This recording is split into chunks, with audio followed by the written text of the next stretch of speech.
Been talking a lot this morning about AT&T's purchase of T-Mobile USA. What though if we looked at Libya through the same lens, possibly as a hostile takeover? It sounds really trite, but actually it's not. And for this conversation, Richard Falkenrath is here. Richard is a contributing editor at Bloomberg. He's a partner at the Chertoff Group and a former national security aide to President George W. Bush. Richard, this was your idea, but I have to say I really love it, the idea of looking at Libya as a hostile takeover. If so, it's a bit of a half-hearted hostile takeover thus far. How are you looking at it? Well, it's really a form of analysis that you undertake with an investment or a major policy decision. You start off by saying, what could happen if this goes well?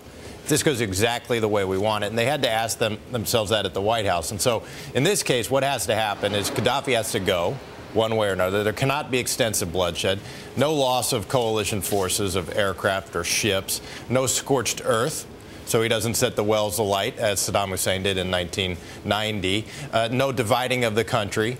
So the international coalition holds together, the Arab Street doesn't turn against us, and there is some transition to democracy. So that's the sort of success case for this intervention. Okay, let's call that scenario A. And now if you're going to undertake an operation like this one, again, even if we term it a hostile takeover, you have to consider scenarios B and C. What if everything doesn't go according to plan? What might they be prepared to live with? Well, I have a hunch they didn't work this through, because the B case is quite bad, and it takes a number of different forms. So the first is Gaddafi stays.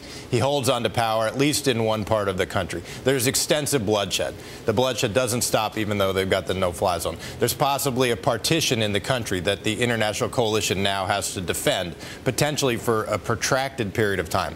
Gaddafi undertakes a scorched earth strategy, where he burns the wells, destroys the oil if he thinks he's on the way out. The international coalition fractures, and we already saw signs of that today with the U.S. and France and Britain articulating different objectives. And the Arab Street turns against us. Anti-Americanism is fueled.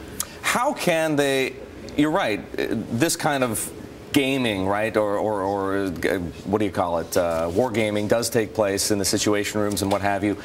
How can anybody walk into Libya with those objectives in mind and at the same time say that our objective is not to dislodge Muammar Gaddafi from power? That's what we heard from Admiral Mullen this weekend.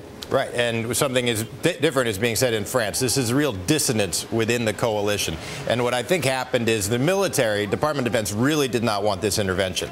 They do not like limited military engagements. And that was the internal negotiation that occurred inside Washington in order to get them on board. You could talk them into just a humanitarian intervention, but they were not going to go for another regime change operation. France and Britain have a different set of objectives, different domestic politics. Richard, briefly before we go, is the biggest problem here the fact that there is no exit strategy? Well, not only is there no exit strategy, it's not clear what the political objectives are. So yes, the near-term military tactical objectives are being met. The airspace is now controlled by the coalition. Some tanks around Benghazi have been destroyed. But the real question is, what are the political objectives? And this comes back to, is just a humanitarian operation, as President Obama would say, or are we trying to change the regime, as essentially everyone at this point thinks we are, except for the Pentagon? Right, well, statements versus reality, actions versus words. Richard, thanks very much for joining us. Richard Falkenrath, our contributing editor, good friend of ours here on the Inside Track.